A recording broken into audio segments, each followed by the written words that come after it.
नमस्कार दोस्तों, आज हम आपको बताने जा रहे हैं कि घर में दरिद्रता आने के कारण खास उपाय। घर में कभी गरीबी नहीं आएगी। घर की दरिद्रता दूर करने के लिए उपाय। दरिद्रता दूर करने के लिए 5 चौपाई। दरिद्रता दूर करने के लिए अयोध्या कांड की 5 चौपाई। दरिद्रता दूर करने के लिए मंत्र। दरिद्रता दूर करने के लिए रामायण की चौपाई। घर में दरिद्रता आने के कारण प्रत्येक मनुष्य अपने जीवन में चाहता है कि वह हमेशा आगे बढ़े। इसके लिए वह पूरी लगन से मेहनत करता है, परंतु इसके बाद भी जीवन भर गरीबी के चंगुल में फंस के रह जाता है। वह अमीर होने के सपनों के उधेड़-बुन में अपनी वर्तमान जिंदगी को कोसते रह जाता है। तो इससे बचने के लिए आइए जाने घर में दरिद्रता आने के कारण व दरिद्रता दूर करने के लिए उपाय के बारे में। अज्ञानतावश इसके पीछे के कारणों को वह समझ नहीं पाता है कि यह सब वास्तुशास्त्र के कारण हो रहा है, जिससे उनके घर में स्थायी दरिद्रता का वास हो गया है और वह अपनी किस्मत को दोषी मानते रह जाता है। घर किराए पर लेते समय या अपना घर बनवाते समय वास्तु का ध्यान न देना दरिद्रता को आमंत्रित करने में बहुत बड़ा योगदान दे जाता है। वास्तुशास्त्र का ध्यान न देने से वहां वास करने वाले सदस्यों के बीच बात विचार दोषपूर्ण हो जाता है। फिर उनके बीच कलह होने लगता है। जैसे ही यह स्थिति उत्पन्न होती है तो मां लक्ष्मी उस घर से रूठ जाती हैं, जिसके फलस्वरूप गरीबी अपना पैर जमा लेती है। दरिद्रता क्यों आती है? घर में गंदगी, बदबू और सीलन तथा वास्तुशास्त्र के अनुसार बहुत से ऐसे कार्य हैं जिनके करने से घर में हमेशा दरिद्रता का वास रहता है। टूटा हुआ सामान उपयोग करना, 40 दिन से ज्यादा बाल रखना, टूटी हुई कंघी से बाल संवारना, श्मशान भूमि में हंसना।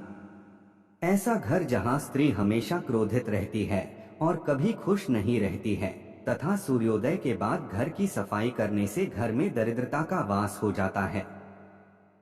ग्रह दोष से भी दरिद्रता।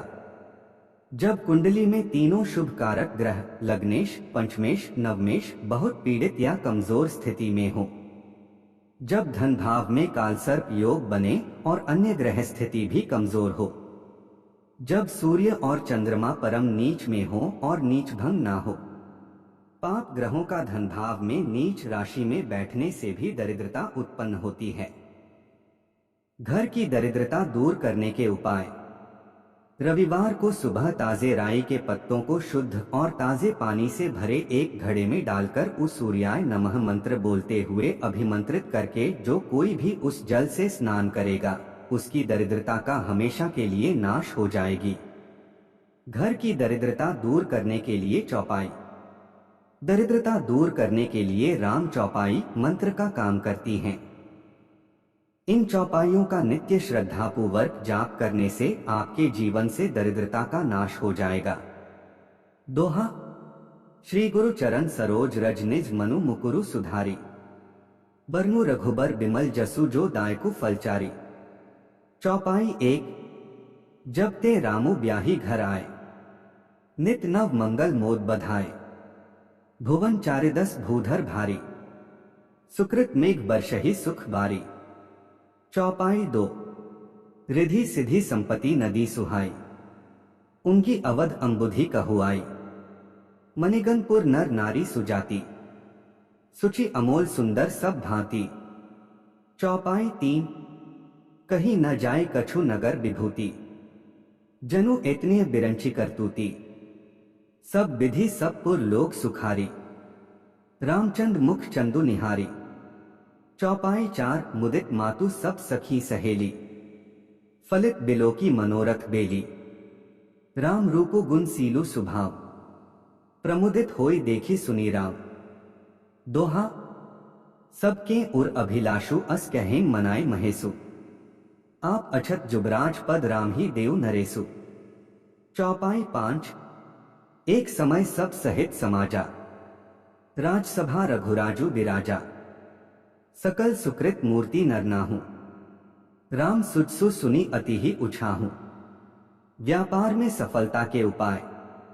रविवार को सुबह के समय 3 अलग अलग छोटे बर्तनों में लाल राई, काली तिल, साबुत धनिया तथा साबुत नमक मिलाकर अपने व्यापार स्थल पर रखें। इससे ग्राहक बढ़ेंगे और व्यापार में वृद्धि होने लगेगी। घर में मां लक्ष्मी कैसे आएंगी? घर के सदस्यों को उगते सूर्य का दर्शन और आपस में सामंजस्य बना के रखना। एकादशी और पूर्णिमा के दिन गोमाता की सेवा तथा श्रद्धा पूर्वक ब्राह्मण भोज का आयोजन। शुक्रवार को दही और मखाना का दान। नित्य संध्या काल में दीप प्रज्वलन, रोज शाम को घर के मंदिर में दीपक जलाएं। रविवार और बृहस्पतिवार को गेहूं का दान करें। इन 8 कारणों से घर में आ सकती है गरीबी, आर्थिक तंगी का करना पड़ता है सामना। आज से ही हो जाएं सावधान। वास्तु टिप्स। हिंदू धर्म में कई मान्यताएं व्याप्त हैं। इन मान्यताओं के अनुसार कुछ काम को करना अशुभ माना जाता है। सूर्योदय के पहले उठना शुभ बताया गया है।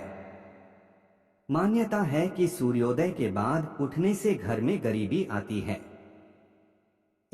सूर्योदय के बाद उठना, सूर्योदय के समय या उससे पहले उठना शुभ माना जाता है।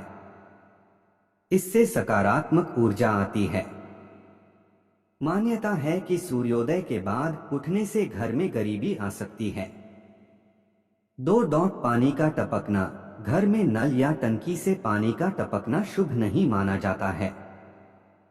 इससे घर में आर्थिक तंगी का सामना करना पड़ सकता है। इस दिन बाल काटना। गुरुवार और एकादशी के दिन बाल और नाखून काटना अशुभ माना जाता है। इससे मां लक्ष्मी नाराज होती हैं, जिसके कारण घर में आर्थिक तंगी आ सकती है। खराब इलेक्ट्रॉनिक सामान। घर के अंदर खराब इलेक्ट्रॉनिक सामान नहीं रखना चाहिए। मान्यता है कि इससे धन हानि होता है। सूर्यास्त के बाद न दें ये चीजें। सूर्यास्त के बाद किसी को दूध, दही या पैसा देना अशुभ माना जाता है। इससे घर में धन हानि होती है, जिसके कारण आर्थिक तंगी का सामना करना पड़ सकता है। टूटी चप्पलों को घर में रखना। घर में टूटी चप्पलों को रखना अशुभ माना जाता है। इन्हें घर में नहीं रखना चाहिए। साथ ही फटे पुराने कपड़ों को भी घर में न रखें। यह अशुभ माना जाता है। इससे मां लक्ष्मी नाराज होती हैं। इन्हें आप किसी को दान कर दें या उसका उचित निस्तारण करें। धूल मिट्टी का जमना। धन की देवी लक्ष्मी को साफ सफाई बहुत पसंद है। घर में गंदगी होने और धन की हानि होती है। घर के सामानों में धूल मिट्टी का जमना अशुभ माना जाता है। इससे घर में गरीबी आती है। पूजा न करना। हिंदू धर्म में पूजा, जप, व्रत का बहुत महत्व बताया गया है। लेकिन अगर आप घर में पूजा व्रत नहीं करते हैं तो इससे मां लक्ष्मी नाराज होती हैं, जिसके कारण आर्थिक तंगी होने से गरीबी का सामना करना पड़ सकता है। दोस्तों, अगर वीडियो अच्छी लगी है तो इसे लाइक, शेयर और चैनल को सब्सक्राइब जरूर करें। धन्यवाद।